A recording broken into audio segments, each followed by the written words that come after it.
Hello everyone. I hope that you're doing amazing wherever you are in the world. My name is Boom Shikha and I welcome you to my channel.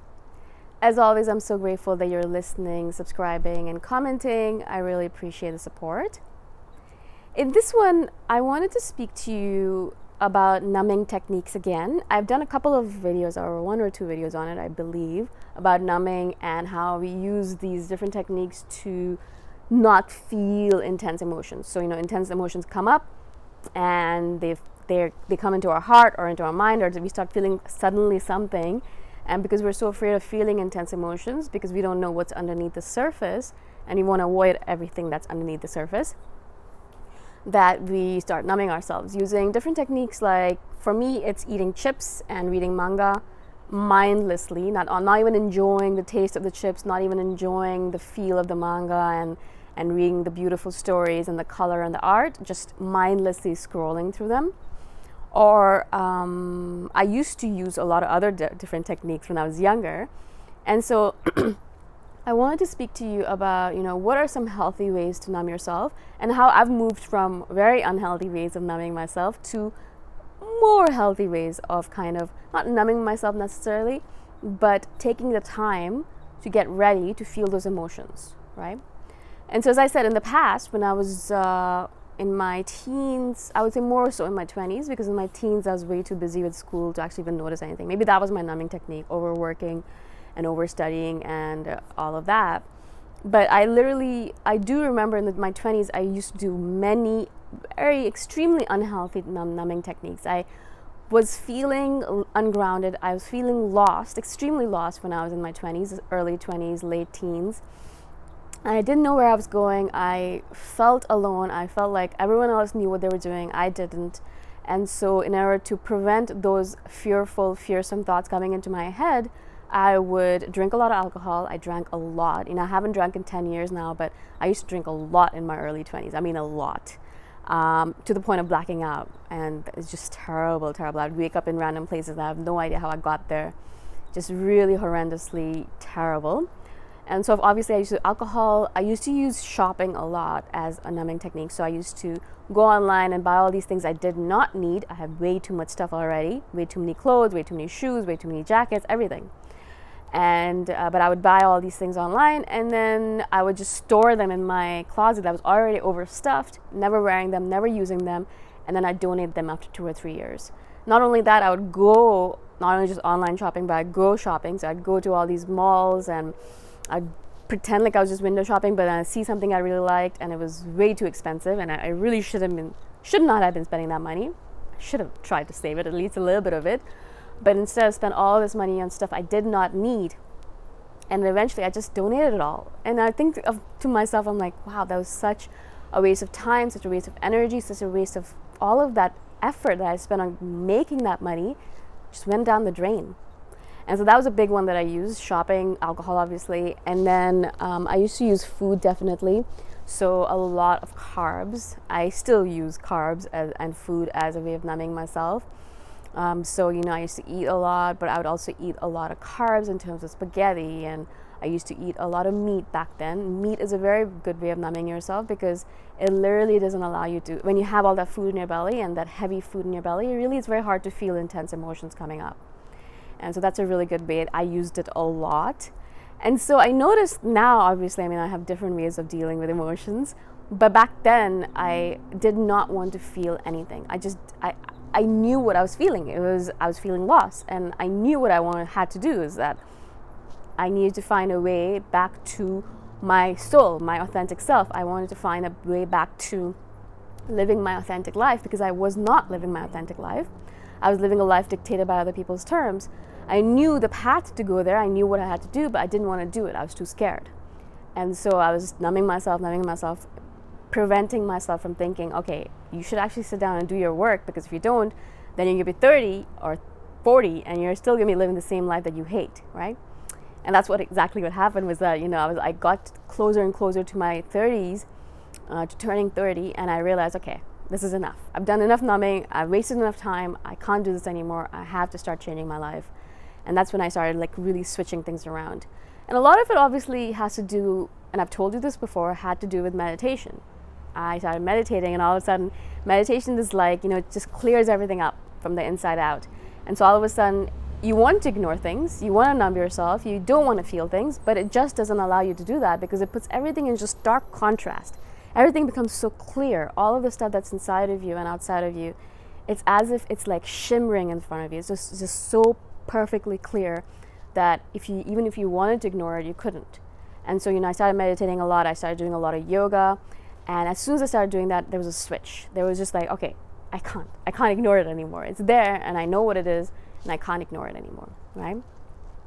So now I would say that my numbing technique, one of the main numbing techniques that I still use and is the one that I've already spoken to you about, is eating a lot of sugar, a lot of carbs, and then reading a lot of manga mindlessly. But the change that I would say has happened in my life is that I know what are some healthy ways to deal with my emotions. So not necessarily in numbing myself or not feeling the emotions, but how to healthily feel them so that they're not so intense that they overwhelm you, but you're able to feel them slowly, gradually, just like little by little, so that it doesn't completely, sweep you over. And again, as I said, please, if you haven't started meditating already, please try it at least. There's lots of different techniques for different people. I would recommend a body scan meditation is the best one for a lot of people listening, because it was the one that I started with, and it was very simple. It's perfect for a beginner, and it works really well, especially if you have trouble sleeping, if you have insomnia. Do a body scan meditation before you fall asleep. It literally puts you to sleep in a perfect fashion. And so obviously that's one of my advice. But the second thing I would say in terms of healthily feeling your emotions is what I do, and I've kind of done a video on this already, I believe, is walk and talk. And so little by little what I do is whenever I start feeling, I feel overwhelmed, I feel like there's a lot of stuff going on here, what I'll do is I'll just go for a walk. And I've said this before, changing physiology changes psychology. Physiology affects psychology. And physiology is basically the way your body moves, the way your body is. And so as soon as you start walking, this is how I walk. As soon as you start walking, as soon as you start moving in any shape or form, really, it could be a dance movement, it could be Tai Chi, Qigong, that's why they work so well. It could be yoga, it could be, playing football or soccer. As soon as you start moving your body in a certain fashion, it changes the psychology as well. It instantly changes the hormones in the neuronal structures, your neuronal messages, and the hormones that are in your brain and your body, right? So all of a sudden, you're moving and your body feels different, your mind feels different, your heart feels different. And so, usually when I'm sitting and, I'm like scrunched over and I'm like in a bad mood, or I'm like, I don't like this, I'll just kind of straighten myself up. Like, all right, let's just straighten up. Let's not be a scrunched up fool, and let's go for a walk. And so as I said, I'll always just go for a walk. A lot of times, if I have the time and if I don't have that much food in my belly, I'll even just do a few yoga poses. That changes up my psychology instantly. But if I have food in my belly and I'm like, I haven't gone for a walk today actually, I haven't smelled any fresh air, I haven't looked at the sun, I haven't seen the clouds, I haven't heard the birds chirping, let's go for a walk. And so, I'll just kind of go for a walk, and instantaneously, I'll just feel better. I'll just feel like, oh, right, okay, it's not that bad. And then I've shared this technique about walk and talk already, so I won't go into too much detail, but I'll just start talking about what's going on. And a little by little, that big monster that's in my belly, that big monster that was in my head, that intense emotion that's too overwhelming, all of a sudden is cut into bite-sized pieces and it's easily digested. And that's what we need to do with these intense emotions, is obviously, first of all, to feel them little by little, to just cut them down into small pieces and then feel them. Because as soon as you start feeling them, actually feeling them in your body, feeling them in your mind, feeling them in your heart, you'll notice that they're digested. That's emotional digestion, right? It's a very important thing to realize is that not only do we digest food, but we digest emotions as well. We digest everything that actually is going on around us. Sometimes we digest it properly, and we're able to kind of digest it so it doesn't give us heartburn. Sometimes we're not digesting it properly. Actually, we just let it ferment here, or we don't want to chew it properly, and it just kind of results in the situation where it just sits there and bugs us, like heartburn does, like acid reflux does. It just kind of keeps on coming up over and over again, affecting you, bothering you, annoying you. And so when you want to emotionally digest something properly, you really have to feel it. You have to sit with it, feel it, or walk with it, feel it, or dance with it and feel it.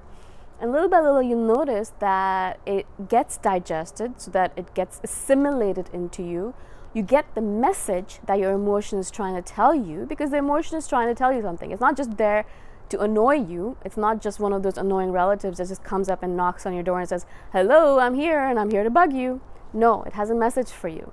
It's a courier, it's a messenger. It has a particular message for you enfolded in that emotion, and it's trying to give you that message. But what you're doing is that you're like, you see the face and you just slam the door shut in their face over and over again. You're like, no, I don't want to deal with this. No, I don't want to deal with this. Stop bothering me. I'm going to put a restraining order on you. You know, things like that. And so instead of that, we have to be like, all right, cool. All right, I'm going to deal with this. And we go for a walk, or we go do some movement, or we meditate, or we really just sit with it. And sometimes I'll just be like, all right, I feel something weird in my belly or in my heart. Let me just sit with it. And I'll just sit down, not in a meditative posture. I can just be sitting on my desk, and all of a sudden I'll be like, okay, I need to take a few seconds. And I'll just sit and I'll just feel what's going on in my body. And all of a sudden, as soon as I start feeling it, I'm like, I feel a little bit of sadness. Interesting. Where is that coming from? Why is it coming up? And as soon as I start feeling it, as soon as I start asking questions of it, as soon as I stop ignoring it, it has given me the message that it wanted to give, and it dissipates. It's like a bubble. It's gone. And so, but it has to give you the message. Or maybe I should say it's like a message in a bottle. It has to give you the message, and then it just drifts away, right? And so take the message, and usually it'll be like, oh, right, I feel sad because this happened. Okay, you know, that's okay. Like, that's something that happens. It's okay. I can deal with it. And as soon as I can get the message and just really digest it properly, it's gone, right? It's like, it dissipates. And so there are many different ways to deal with this, but this video is already very long. I've already spoken for so long. I can't believe I speak so much. Anyways, I love this topic, as you guys can tell. And so if you have any questions about this, please comment below and I should do a follow-up. But if you found this useful, and if you have particular questions, obviously, about this or anything else, please comment below and I shall do a particular question-related video. Again, I really do appreciate you letting me speak to you about these topics, because they are a little bit abstract, and I'm grateful that you are liking it and understanding it and using it in your own life. Thank you so much for being on my channel. I really appreciate your support, and I shall see you the next time around. Bye for now.